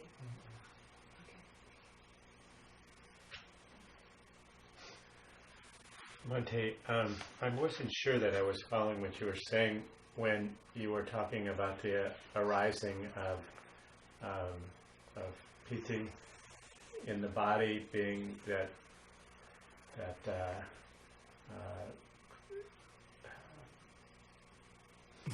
I can't remember what kind of, but only certain wait. a wave of kalapas go through the body. Is that what you were saying? No. When PD excess concentration stage, Mm-hmm. when PD is very strong. That strong PD is some meditators they inform me like they are above weight, going in this way, in this way, in this way. They Yeah. feel like that only. Mm-hmm. This is excess concentration stage. That wasn't what I was remembering. I might be remembering it wrong. It was like the actual feeling of the PT. You said was produced by mind-produced kalapas that flood the body, that are temperature and the three, not water. But I wasn't sure that I was understanding Maybe that correctly. tangible object. Tangible. Tangible object is if you touch, you can feel only hardness, roughness, heaviness, or Right, softness, smoothness like exactly. that. You can feel heat and cold. You can feel supported and pushy. These three are tangible objects. When these three tangible objects impinge on your body sensitivity, body sensitivity is throughout the body, Mhm. everywhere. Then mind produce kalapas also everywhere throughout the body. In those mind produced kalapas, there are three tangible objects. They impinge on your body sensitivity. Other than such type of feeling appear. And this is what's produced in jhana. Excess concentration also can produce, jhana also can produce. But at the excess concentration stage, their impinging is very strong. Right. Because of this strong, powerful impingement, you feel like you are above on the weights only. Right. But in excess, in the absorption concentration stage, they are very subtle. When you are put on the above on the cotton wool, if you put wine will be spread Mhm. throughout the cotton wool gently. In this way, other than very gentle, but very peaceful. But it's these mind-produced kalapas that flood the body. Yes, That- the mind do not spread, PD do not spread. PD together with consciousness. That consciousness is absorption consciousness. Mhm. That absorption consciousness associated with PD. That consciousness produce kalapas throughout the body. I see. Thank you. Okay. Sayadaw, I have a question about the kalapas that when they arise and pass away very quickly. When they arise, where do they arise from? And when they pass away, where do they go? There's a very famous scientist who said that matter can neither be created nor destroyed. It can only change form, or it can only change from one form to another. But it doesn't ever arise or pass away. It's never created or destroyed. So what are they arising from a previous kalapa? Is giving birth to a new one? On and on, like where? And then where do they go? Maybe you have one candlelight. Oil also finished, exhausted. Wood also exhausted, finished. Then fire also ceased. this fire go to where?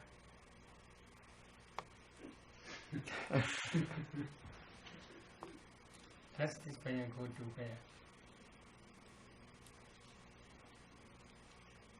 It disappears. Yes, it disappear only, dissolution only. Scientists, they do not see ultimate truth. Before ultimate truth stage, they can see and understand. But they do not understand ultimate truth. Because within Kalapa, one Kalapa, there are at least 8 types of materiality. There, as soon as they arise, they pass away. Again they arise. Why they arise? If you want to understand, you must practice divine origination. And then you will understand. Oh, there are 4 types of cause. One, Kalapas are produced by previous karma. Some Kalapas are produced by previous karma. Some Kalapas are produced by your mind. If you want to understand mind produced Kalapa, please do like that. You can do. Is it true? Can you do? This is mind produced Kalapas in this hand. But before you are doing also they are Kalapas. So they are mixed together like different different powders. What called? Different dust are mixed together. In the same way, here are 4 different types of cause. Karma produced material Kalapas are also here. Mind produced Kalapas are also here. In each Kalapa there is Tejo fire element. That fire element is called Tejo. That Tejo is called temperature. That temperature also can produce new generation. So temperature produced Kalapas are also here. Then you are always eating edible food. That edible food also can produce many generations. How they operate? You should design 4 elements in your undigested food, new eating food. You can see only food is nothing but a group of Kalapas. In these Kalapas there is nutritive essence. When digested fire support that nutritive essence, then that nutritive essence produces many generations throughout the body. So that nutritive essence produced material also present here. 4 types of cause. Number 1, karma. Number 2, mind consciousness. Number 3, temperature. Number 4, nutritive essence. These 4 types of cause are still present. They will be raised again. As soon as they rise, they will be passed away. Dissolution. Why? Cause is impermanent nature. How the effect can be nature permanent? Cause impermanent means you may understand here. Now your mind is listening. Please see behind. Please see behind. Oh, yeah. Now you are listening. My tomato. You hear. Yeah, I do cognitive process rise. Then if you pay attention another, you see. I do Iado. From Iado to I do. Mind is always changing. If mind is not changing, anger person will be, the whole life will be increased. Attachment person, the whole life will be attachment only. So mind is also changing. Because of this, they all are impermanent. But scientists, they do not understand ultimate materiality, especially how the food, edible food, produce new generation. They do not understand. How temperature produce in each Kalapa, how temperature produce new generation. They do not understand. How nutritive essence produce new generation. They do not understand. Why? By naked eye, they cannot see the nutritive essence. By naked eye, they do not understand temperature. This is the object of Western eye only. Okay?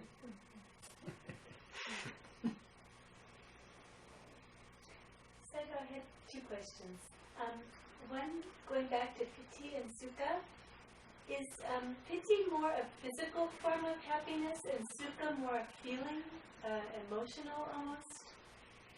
I mean, could you categorize it that way? Oftentimes piti has a physical not physical, this is also mental, but usually piti is associated with sukha. But sukha is not always associated with piti, because in first jhana, in second jhana, piti and sukha, they are associated to each other. But in third jhana, there is no piti, only sukha. So feeling, sukha is feeling, piti is one mental factor. But piti and sukha, what is the difference? Piti is only liking the object only. When you like one object, this object, oh, this is good or not, you are sukha feel only. If it is good, then as a good, sukha feels only. So, because of this reason, if you like this, and then this is piti only. You have joy, or they translate rapture. What is true? What translation will be true? I don't know. Piti is only one word I forget. Only just liking, or maybe what? Music. What? Music. What else? Maybe one word I forget. So just only liking only. But usually piti is cross. Then sukha. Sukha is more quiet feeling. Thank you. May I ask my second question about this Bhavanga mind door business? Sometimes I've heard you talk about thinking about this metaphorically. You say as metaphor only, and sometimes you say look there and see that. Yes, so I get also metaphorically this Bhavanga, maybe cause and effect only. Now you see Bhavanga mind door like mirror, this is only effect. Effect means this mirror is produced by your Bhavanga mind only. Bhavanga mind consciousness. Your Bhavanga mind consciousness can produce, mind produce kalabas. Among these kalabas there is kala, that kala is transparent and bright. Among these kalabas there is deja, that deja also produce new generation. Among these generations there is also kala, that kala also transparent and bright. Combination of these two types of kalabas are here luminous, transparent mind. This is metaphorically the Buddha says mind only. Real Bhavanga mind has no color. Mind is mind only. Mind consciousness mind only. Now you are listening, my Dhamma talk. Do you hear? Here do cognitive process arise. That cognitive process has any color in the same way. But here you see color. That color is the effect of your Bhavanga mind consciousness. Your Bhavanga mind consciousness produce this color, transparent, bright element, luminous element. So because of this, this is also metaphorically called mind. Okay? Could you explain further the concept of, you said that you have mental mind formations and karmic formations, but don't they both occur in the mind, don't they? I mean, other than external karma that impacts on you, but aren't they both in the mind? What do you mean? Karma formations and mental formations. You said there were two separate, that they were acting in... Maybe mental formations usually used ultimate mental, maybe consciousness and mental factors put together. They are called sometimes mental formations. Consciousness and mental factors. In every mind moment, yes, consciousness and mental factors, they are always associated. In some mind moment, at least 8 types of mental formations. In some mind moments, there may be 34, etc. They are mental formations. Karmic force is especially referring in previous life. You had accumulated wholesome karmas to produce these 5 aggregates. We usually use this karmic force. Volitional formations. we use. That communist folks, sometimes they use volitional formations. Because among these communist folks, volitional formations, volition Chetana is predominant factor. So because of this reason, while producing its effect, volition Chetana is very important factor. Depending on that Chetana, result is different. When volition is very strong, result is very powerful. When volition is very weak, result is very weak. So volition information also sometimes we use. This is previous karma expression. They are also mental formations in previous life. But when they arise, they also nature. They pass away very quickly. But they left behind some type of energy. That energy is we call karmic force. That karmic force is how it is like. We cannot say exactly. This is only karmic force only. But when you practice the very origination, and then you will understand when you are direct inside knowledge.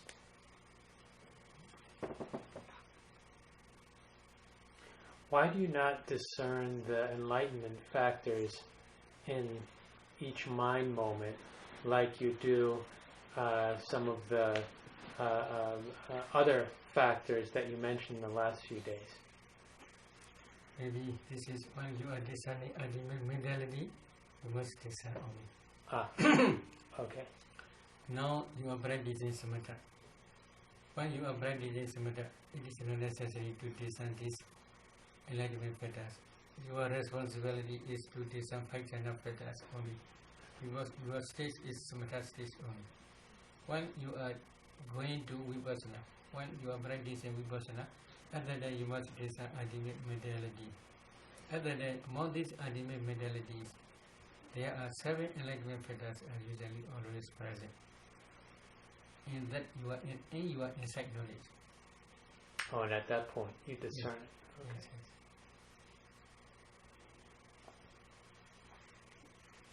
Okay, let us stop.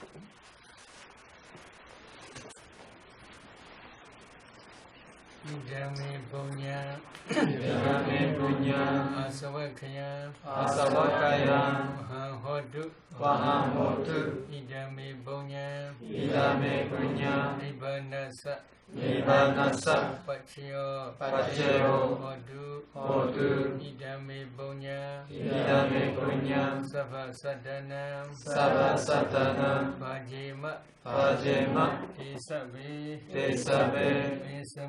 mesama, punya bagan,